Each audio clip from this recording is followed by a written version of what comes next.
Ruby Jones is one of Aotearoa's most recognisable illustrators.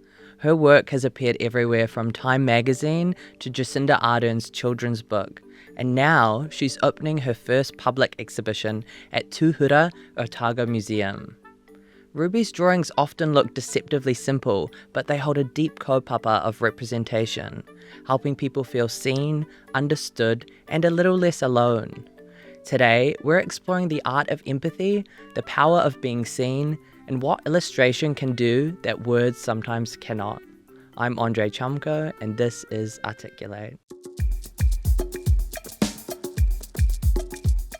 Thank you so much for coming in today, Ruby. It's so nice to have you here in our studio. Thanks so much for having me. This is really exciting. I'm glad to be here. Hey, so I wanted to start this interview, Ruby, by actually going back a little bit, because I wanted to ask when you first understood that the power of representation in illustration, specifically you as an illustrator, was so powerful that those small little details in an image or a picture could help people feel seen.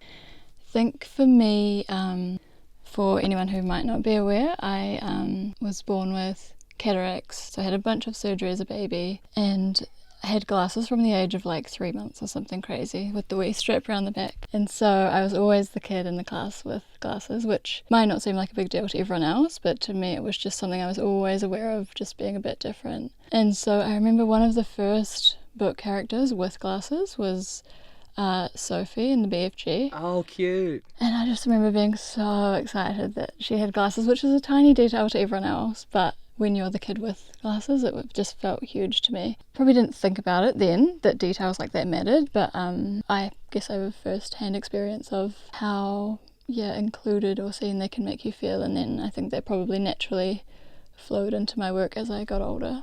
On that, I feel like so much of your work and your illustrations are about seeing in one form or another, whether that's how we see each other or ourselves, or maybe how you see yourself, through your own unique way of seeing. And I wanted to ask you, Ruby, how your relationship with vision has shaped the way that you approach storytelling in that way, I suppose. I'm so aware of how lucky I am to have my vision and to be able to see what I can see. And so that, has come with age and time and perspective, but I think particularly in the last kind of 5-10 years I've become far more aware of how lucky I am.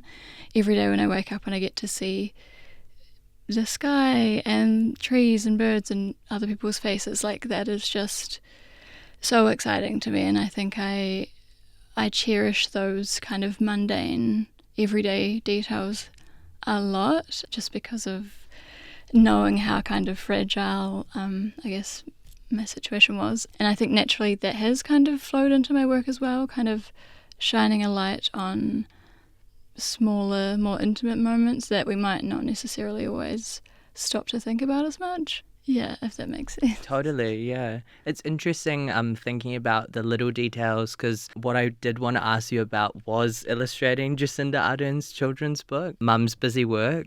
You drew Neve with glasses for that book, and I wanted to ask on the idea of children and when they're engaging with perhaps an illustration, whether it's through a book like the BFG or Mum's Busy Work, why those small visual cues are so important for younger people to have that included and see that. Well, I guess like children's books and I guess films and stuff are kind of like the first glimpse into the idea that the world is so much bigger than our bedroom or our classroom or whatever it might be. And I think being able to show kids through books and imagery and words that, they're not alone in what they're going through or how they're feeling or whatever, is that can be done in such tiny detail as well. And I think that's so special. And as a kid, when you recognise that in a book, even if it's, I don't know, them or their family or whatever it might be, I think creating that connection and I guess idea that like, if this person in this book can do this, then my possibilities are endless as well. I think it's kind of it creates And validation almost? yeah. Yeah. I wanted to ask also, Ruby, about your particular style of illustration, because many people will have seen a lot of your work, soft lines, gentle colouring, and I was trying to think of words to describe it actually, and I came to emotional stillness. I don't know if that would resonate with you or not, but I want to ask how you arrived at your own particular visual voice. I've always been a really kind of quiet, soft-spoken person, and I think naturally that has just crept into my work. In terms of my work or finding that voice, I think it's largely about the balance between words and imagery. Like, I feel like for me it's about just kind of finding the perfect balance, or making sure there's enough words to give weight to the right image, and then vice versa. And I think when I feel like I've found that, that's just the perfect image for me. Often I'll do a drawing and it feels really empty and it just needs a couple of words, and then it's kind of tied together. So I think that's, kind of where that voice has come from. Maybe on weight, I could ask you, Ruby, and thinking about maybe an emotional weight in an illustration. Your March 15th illustration is very well known. And I wanted to ask what that meant for you to hear from so many different people around the world who felt so recognized in those images. I mean, that, was an incredibly moving experience, obviously, for me. I think, that thing of people reaching out, just kind of repeatedly saying how much it meant to see them in an incredibly simple illustration was, really incredible and really eye-opening to me as well, because again, it's that thing of including small details that might not mean a whole lot to some people but mean the world to other people. I remember one message from a woman just said, "Oh, my son saw this drawing and he just said, 'Look, Mum, it's you.'" And that just, it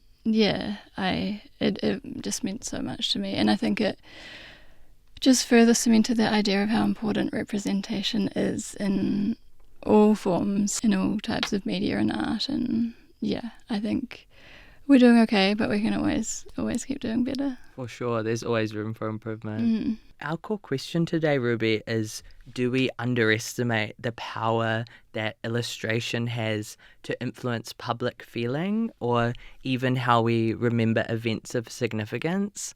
What's your response to that question? A lot of us are aware of the power that art can have, particularly during significant moments or events. Like, for example, the illustration I did on March 15, I think if I did that again today, I know that it wouldn't have the same impact and same journey, because we're just living in such a different time where people do obviously still appreciate illustration, painting, photography, but we're living in such a video-heavy time that I don't think that image would have the same impact. And I think, we're just in such a fast-moving world now that it's an interesting one to ponder, because I think, say, illustration kind of does make you stop in your tracks and be with an image for a bit, but we're not doing that so much now. Yeah. Which is interesting. It's an interesting thing to think about, and even like the fast-paced nature of social media and kind of everything culture and consumerism as well all ties into that as well. But I kind of want to ask you, Ruby, like, and maybe even in that context of this hyper visual world we're living in, what does empathy or vulnerability look like to you in that visual sense? To me, it's just any time I see really kind of pure, like, emotional honesty, or someone just kind of sharing their full self. I think we do see quite a lot less of that nowadays, or it's sort of in a different form, I guess. Like, there's a lot of people doing sort of tell-all videos on certain things, but there's a lot less of everybody sharing something kind of vulnerable or personal.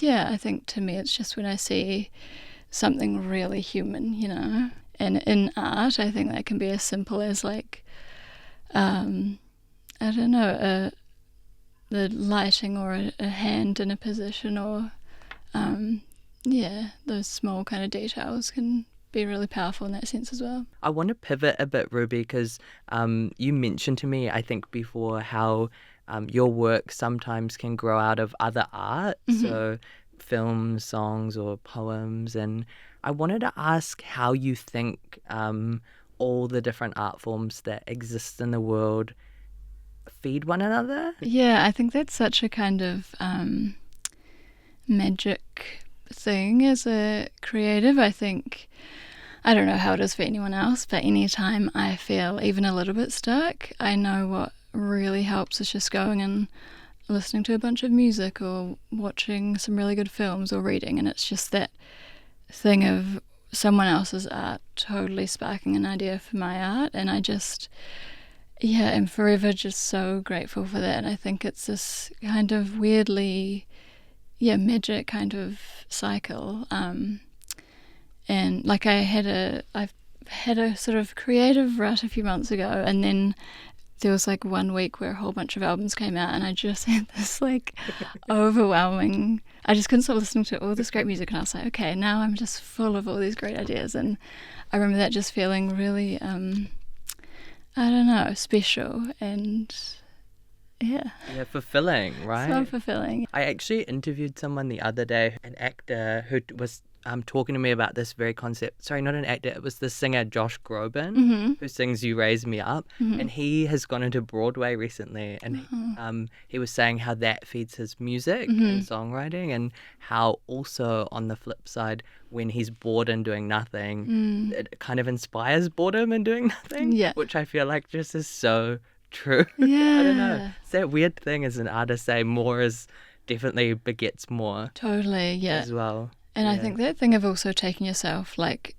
sometimes I think, oh, I'm feeding my creative side by looking at all this art on my phone, but it's like taking yourself out of the screen and actually finding it elsewhere feels really important as well, because I think when, I don't know, you're just looking at other people's art online, that can be great as well, but that can also just be, I don't know, you end up comparing yourself a lot as well. So I think, seeking art out in the world as well is important. There's a first of its kind exhibition of your work at the Otago Museum. For that exhibition, some of the works have been expanded into immersive projections. How do you hope that sense of scale, Ruby, changes the way people interact with your work almost? Yeah, the first time it's like my first solo exhibition where everything is in a large format, which is pretty new for me because most of my work I imagine people just looking at alone on their phone. So it's going to be really interesting. I'm kind of excited for people to maybe just sit or stand with the images for a bit longer and I guess take them in slowly and think about the messaging in them. Yeah, they're kind of a whole collection of work from the last 7-8 years, so there's a lot in there for people to enjoy, but it's going to be a new experience for me seeing it as well, so I'm excited. I think also as part of that Ruby exhibition, there's some belongings also and drawings even from your childhood, which is quite interesting. When you look at those pieces or objects, I guess, from your past, what they reveal to you now about the artist that you've become? Yeah, it's really funny because when I look back at my very early drawings, they obviously have evolved and changed, but the subject matter has only ever been people. I've never been interested in animals or plants or buildings or anything. It's just people. So it's incredible just seeing that kind of obsession, I guess, from such a young age. And I love seeing even just the way I draw, I don't know, hands or something slowly develop. It just feels really cool to be able to see. And I think you can just, see my style now totally in my 6-7-year-old drawings as well, which is, quite special. Maybe confronting is the wrong word, but seeing that kind of timeline of your life play out almost through art as well, and being able to kind of track your progress in development as a human, just in the world. No, it is fascinating. And Yeah. seeing what I guess what sort of messages I was trying to give at what age, or what pencils I loved, or it's fascinating. I just think lastly, Ruby, you've brought an object in from your life to share with us today. Can you tell us what it is and what's the story behind it? Yeah, sure. I brought in this pencil. Wow, but it has words on it. It says, "It's true, drawing saved me." This is from an exhibition of Richard Lewis, I think in 2016-17 at Auckland Art Gallery. Beautiful. And I just love it. I have it sitting on my drawing desk at home, and it kind of I don't use it, but I love it sitting there as just a reminder of how lucky I am to have drawing as the biggest, love in my life. And I think as a creative, sometimes it can be, I don't know, I think you can perhaps take it for granted how lucky you are to have a creative outlet. For me, drawing never felt like something I started. It felt like it's always just been kind of an extension of who I am, and this is just a great reminder to stop and remember how fortunate I am to have it.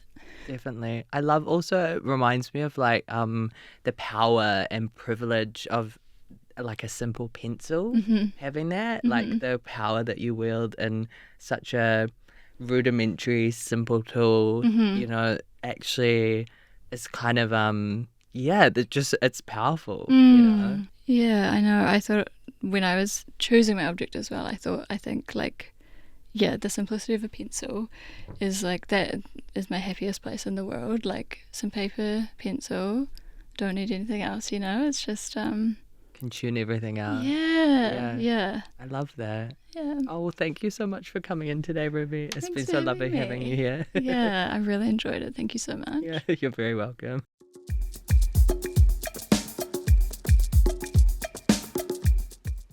Ruby's work reminds us that images don't just capture a moment, they shape how we feel it, remember it, and carry it forward. Thanks for joining us for another episode of Articulate, where we ask creative people about art and its role in the wider world. For more episodes, find us on Spotify, YouTube, or at thepost.co.nz/articulate. I'll see you next time.